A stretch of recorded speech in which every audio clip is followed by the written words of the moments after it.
All right. I am not going to be long, but I do want to share this information with you all. I think this is helpful. I believe that this is going to be some valuable information for you to share, not only for you to know, but also for your team, for your staff. I know this is usually the time of the week where pastors and churches are strategizing. So I wanted to share this with you to really give you some insights on some things I think that churches they experience, but they don't really put a lot of plan and effort into. And I want to give this information over to you. But please share where you're coming in from, and let's get going tonight. I'm not going to be long. I'm not going to be in here for too long, but I just want to share some of the insights that I've gathered. This is real data, shared with, got some of this data from churchanswers.com, but I think this is going to be really helpful for churches who are either planting,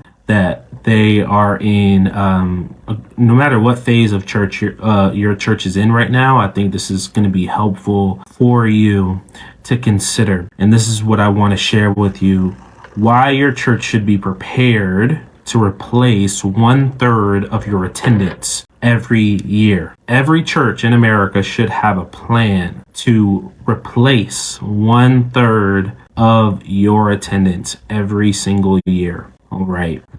Not going to be long, so I'm going to go ahead and dive into what I wanted to talk to you guys about. But I want to begin with a story or a scenario. I want you to envision or imagine you visit a church. Maybe you're on vacation. Maybe you've been asked to go and preach somewhere.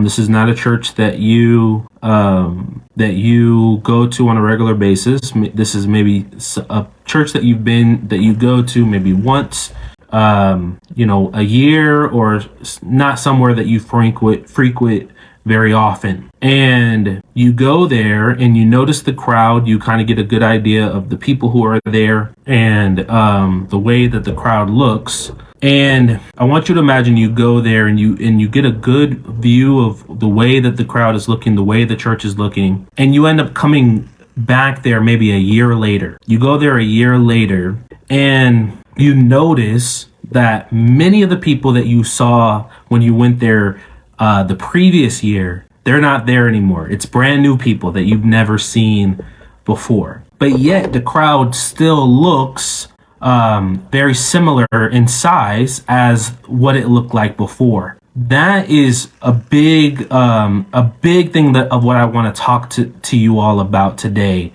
is understanding the necessity of replacing the attendance or the crowd that you have on a regular basis. And I'll explain a little bit more of what I'm talking about. But many times when we see churches maybe dealing with stagnation and dealing with issues of breaking certain growth barriers, it's not always because they aren't reaching new people.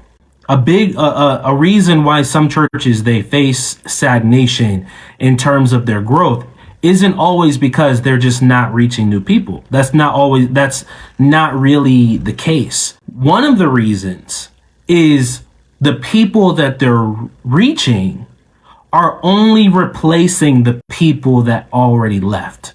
Okay? You following with me? The people that they're reaching are only replacing the people that they leave. It's basically like one person leaves, one person comes back. One person leaves for one of the 4 reasons why I'm going to talk about, and another person comes in and just replaces them. So it's really just more of a swapping situation rather than them actually experiencing real growth. And I don't think a lot of times we consider or even put into consideration the fact that there's going to be people that leave every single year. And whether you're the biggest, the best church, the best preacher, no church is exempt from what I'm talking about today. This is just a reality of the world that we're living in, the society that we're living in, the culture that we're living in. people are very transient for one reason or another. And it's important, I think, for churches to have a plan in place for replacing the people that they're leaving and also experiencing growth at the same time. It's not just simply growing, we added 2, 3, 4 people to our church, but also understanding, are these people growth on top of our stable congregation, or are they just replacing people who were here before? That's the thing that we have to ask ourselves when we are in motion in looking to into growing our congregation. We have to understand, because there's really deduction that churches go through, that if you don't understand that, and all of these things that I'm going to talk about, they're different depending upon the church and the types of people that are in a certain congregation. So I don't want you to think that all of these are hardcore facts for every single congregation, but it is something that you have to keep in mind when you are going throughout your year and planning, that you have to understand that there is always going to be some level of subtraction from your congregation. And instead of getting caught off guard from it, instead of complaining about it and being upset and just cursing people who leave, understand that this is simply a part of how this goes. It's not personal for you. It's just we're living in a time where people move much more frequently than before. And people are always moving. They've always moved from the beginning of time. But understanding that and having a plan to accommodate for that, or just understand this is a part of it, because this is not something that a lot of churches talk about. Right? This is not, I've been on several church staff, right? Where this was not something that we sort of understood as a church staff, that people are going to leave. And it's not always because, we were they had a terrible experience. That is a part of it in some cases, but in a lot of times it's not. It's simply just because different situations, different circumstances led them to leave at a particular time. But if we don't accommodate for that, or feel like we are exempt from that, we're not really being wise, or we're not really being prepared for every circumstance that can come along. So this is real data. This is across the nation.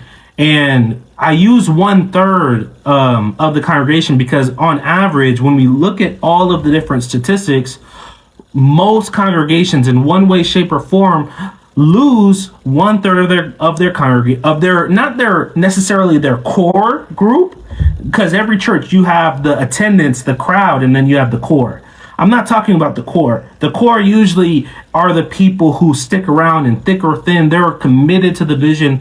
They're committed to the mission that the church has. I'm talking about the attendance. The attendance usually from one year to another, it's going to look different in most congregations. And I want to give some statistics around what those numbers look like here or there, and why every church ought to have a plan on not only how you're going to replace the 1/3 that left, but also how you're going to increase that so you can actually experience the real growth that you're looking for. Because you're not just wanting to replace the people who left, but you also want to exceed that number and go beyond that. But if all you're thinking about is we want to get to this destination, and you're not considering the fact that some of the people who are in the crowd now may not be there for one of these 4 reasons, then you're going to constantly be playing catch up, because you didn't accommodate for you should not only accommodate for the people you're trying to reach in your community, but you should also accommodate for the people who may leave out of the group that you're currently in. So I hope you're following what I'm saying. These are things that every church ought to accommodate for. And if you accommodate for them, it's going to allow you to experience much more growth, because you've already considered the fact that 1/3 of this attendance right here that's coming here, there's a possibility that they may not be here next year, and we just have to be okay with that. It's not something we should be disgruntled over. It's not something we should get upset about, but it's something we ought to just accept as reality. This is just reality, because people are people, and whether or not we feel a way about it, it's still something that we have to understand. This is just a part of what it looks like to lead a church, and whether you accept it or not, it's still the reality of the situation. And that's what I really want to enhance and talk about today. Is these are things that we have little control over. We can influence two of these. The last two I'm going to talk about, we can influence that, and we can make a difference in that case.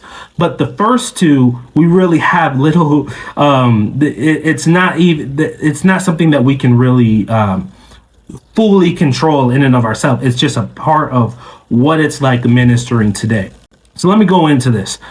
Number one, the first thing that is really going to that we have to consider in churches today, that we have to just know that this is a part of pastoring, that people who are here today may not be here next year, is the reality of death. That's not something we really want to talk about. And obviously, depending upon where how old your congregation is, it's going to change depending upon that circumstance. But there are some, especially older congregations, if there's a high percentage of people in their 70s and 80s, there's a reality around the fact that some of those individuals that are there today, they may not be there next year. That's something that it's important for church leaders to understand. That I would say this accommodates for maybe 1% of the 33%, but it's just important for us to understand that some of those people, if they're a part of the older generation, they may not be there next year. They may go on to see the Lord, and that's obviously the smallest percentage of what I'm talking about, but it's a reality. And I know that many pastors experience, especially over these past 3 years, many of their saints passing away. And it's very unfortunate. However, it's something that while it's not something we really want to talk about, it's a reality that some of the people in our congregation may not be here as a result of death. I mentioned before, this is the smallest percentage of the four groups that I'm going to talk about, but it's also a reality that we must understand, that we must have in the back of our mind. And if your congregation is more on the older side, I would say the percentage will go up more so than down in that category, because it's just that's simply that's the reality of the situation. People who are older, so it's really important for people who are pastoring much older saints to understand that many of those people today may not be there next year. So keeping that in mind, but that's, like I said, the smallest demographic, the smallest percentage of what I'm going to talk about. The next phase is people who move. I would say about 9% of people in this 1/3 would fall into this category. And believe it or not, it's more older people who move more frequently than younger people. If your church has younger people in their congregation, there's a less likelihood of them moving than it would be for older people. I know a lot of times you think, okay, we have, baby boomers and they're going to be here with us forever. That's actually, they're actually the most likely people to move than millennials, because obviously they have more resources to move and they have more options. So understanding that, if you're working with older congregation, with older people, then there actually is a likelihood that they will move more than younger families. If you're a younger family in a community, you're especially like if you bought a home in that community, if you have your kids in school, like once we put our kids in school, I can attest to this. There's a high likelihood that I'm going to stay there, because you're not going to want to move your children around too much. So you're not going to want to stay. But if it's an older family, maybe their all of their kids are out of the house, there's this number actually might be higher for them, where you might think, oh wow, we have these older families and they contribute a lot and they're a bit more stable. They actually, you may look up next year and they may not be there. They may move somewhere else, or they may have somewhere else that they go to. So it's important that you understand. And what's important also to understand about this category is that it doesn't necessarily, just because someone moves, that doesn't necessarily mean they're moving because they had a bad experience at your church. There's lots of different reasons. They may be moving for career opportunities. They may be moving for, they feel the Lord leading them to move somewhere else. And it doesn't have anything to do with your ministry, but it's important for us to understand that people move and people have different reasons for moving. But to sit here and just assume that everyone that is here now, today, is going to be here a year from now, you can think that, but I think the better approach is to have a more proactive thought process around that, and say there is a big likelihood that a percentage of the people who are here may end up moving, and we have to be okay with that, and we have to be prepared for that. Which is why, and before I go to my next two, I just want to emphasize this: to not have a strategy for reaching new people is a huge that's what's going to be the death of many churches. Because these are things, what I'm mentioning today, these are things that are just going to happen regardless of what society is going on. And if you're not constantly reaching new people in your church is going to dwindle down. It's going to dwindle down, and you're going to not only face stagnation, but actually reduction, and you're not going to see more and more people, because people are leaving, but we're not replacing them with new people. And that's what we have to consider, and we have to always keep in mind. So number one is death, and we have unless you have an amazing resurrection ministry, we can't do much about that. Also, people move, and that's just the reality of the world that we're living in. People are going to move no matter what. People are going to move. The third, which we can spend a little bit more time on, is transfer growth. And what I mean by transfer growth is people didn't move, but they just moved to a different church. And this is a bit more sticky, right? And this usually accommodates for 7%. So I'm going to keep the percentages. So 2%, let's just say 1% is death, 9% is moving, and let's say 7% is transfer growth. When it comes to transfer growth, these people did not move location. They're still in the same house. Their kids still go to the same school. They just decided to go to a different church. And there's lots of different reasons for that. Some maybe they just Maybe they feel like their time was up at your ministry and they decided to go somewhere else. Maybe they had a conflict with a member in your ministry and they decided they didn't want to go there anymore. There's countless reasons why people would decide to leave a church to go to another church. But we have to also understand that that is a reality today. And I think it's important, as hard as it is, to not take this part too personally, which I know is very difficult. But this happens to the best of churches. Whether you're a mega church or a small church, some people like small churches. They don't want to go to a mega church. Maybe they went to a mega church and they decided they didn't like that mega church, so they went to a smaller church. Some people, they love mega churches. They were a part of a small church and they felt like they didn't have enough, so they went to another church. And there's countless other reasons for that. But this is simply something that is a reality. And honestly, it seems like transfer growth is what's accommodating for a lot of churches growing even today. I know a lot of churches, they're showing, oh, we have this amount of people in church today, blah, blah, blah. But how many of those people came from another church?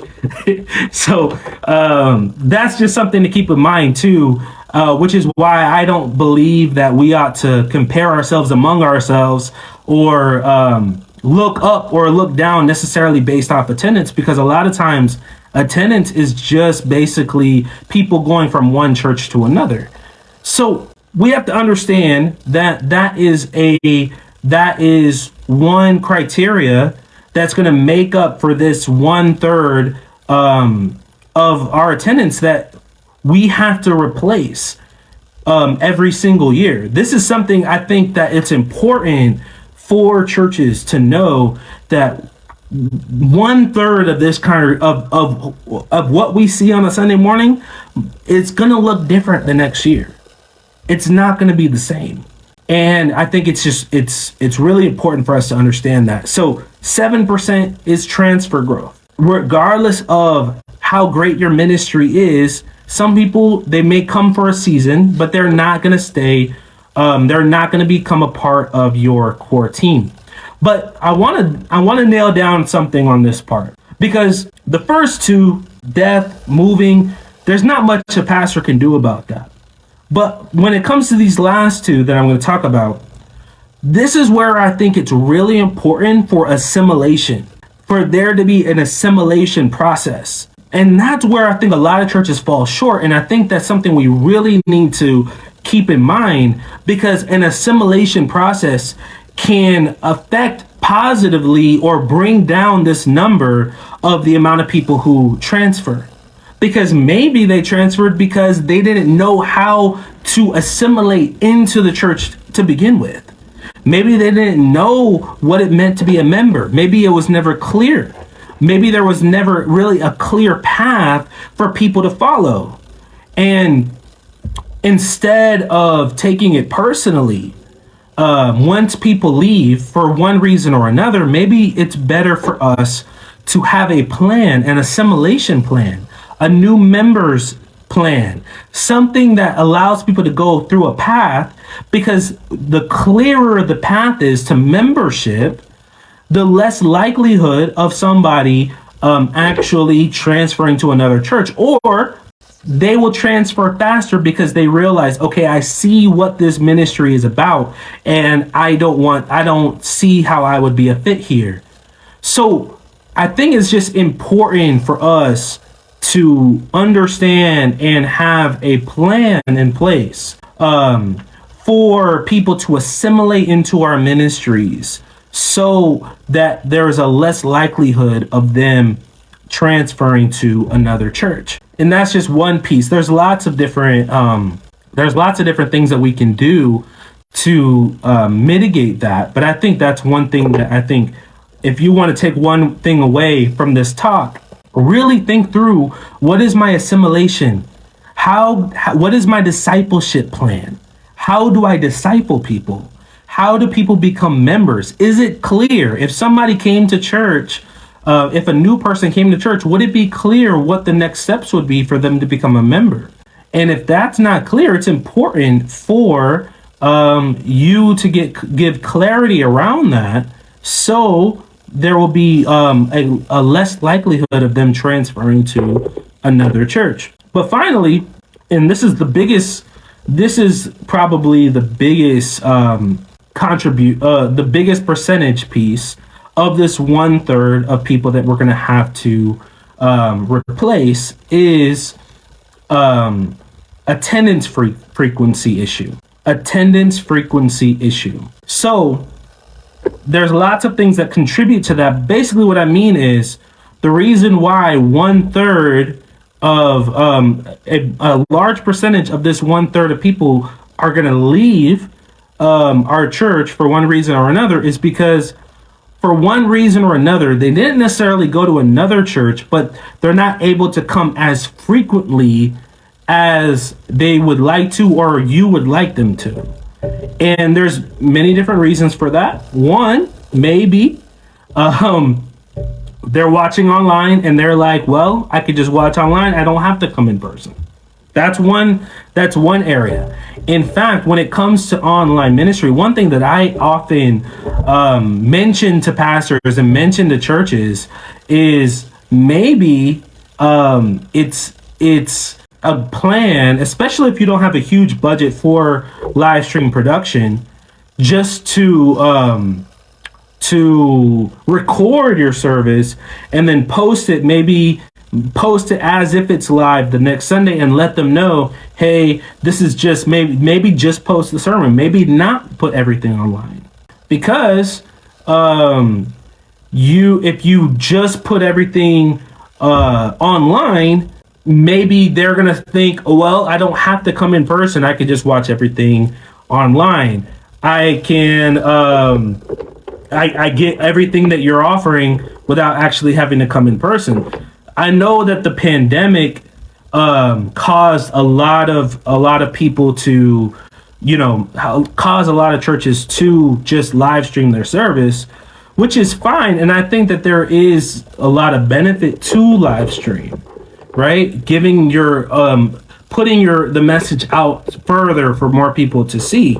However, I think it's important for churches to understand that there should be something that they don't get online that would say, okay, you have to come to the room for this. Everything that we're doing is not broadcast worthy.